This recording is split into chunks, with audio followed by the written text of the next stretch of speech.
LUMA's Projection Arts Festival.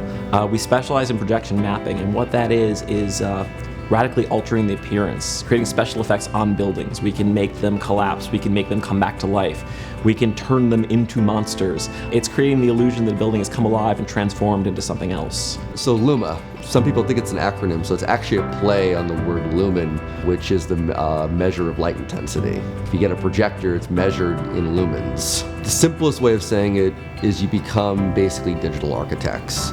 You know, an architect designs a building, the building is built, and now it's a testament of the time it came from. Projection mapping is using projectors and digital animation that's made just for that architecture by taking a 3D scan of that building and animators creating an animation around that scale model of the building and reprojecting it on the building. You essentially become digital architects. You can reinvent that surface. It becomes a malleable canvas that can be sculpted. When we first started talking about doing a projection mapping festival, I went online. You know, I'm kind of an online geek, and I love learning new skills online, watching YouTube videos, things like that. And I started searching, like, how do you projection map?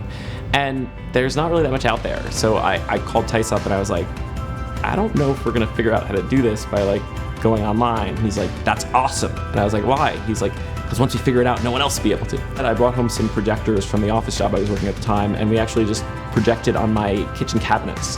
And we started experimenting and figuring out how to match the image that was on the screen with the image on my kitchen cabinets, and how could we do it? Should we work in 3D software? Should we work in 2D software? What kind of software can we use? So we pitched the idea, and eventually, you know, they decided, let's give this a go, let's see what'll happen. We sent out the event, we figured out how to do things. And that's what's special about LUMA's. You know, we didn't bring in another company from out of the area. We took people, local community members that are working in tech fields, IT, etc.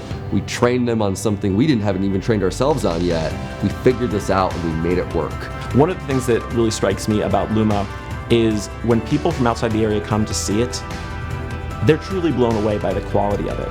And I think we live in this culture right now where if something happens on the coast or if something happens in Chicago, people find out about it. Well, when people come to LUMA, they go, I didn't hear about this. They're shocked that in this media culture, there could be something this cool that you've never heard of. And the reason for that is in Binghamton, I'm watching stories about New York City and I'm watching stories about LA. There's amazing things happening in small town America that you will never hear about. And we like to think this is one of the best.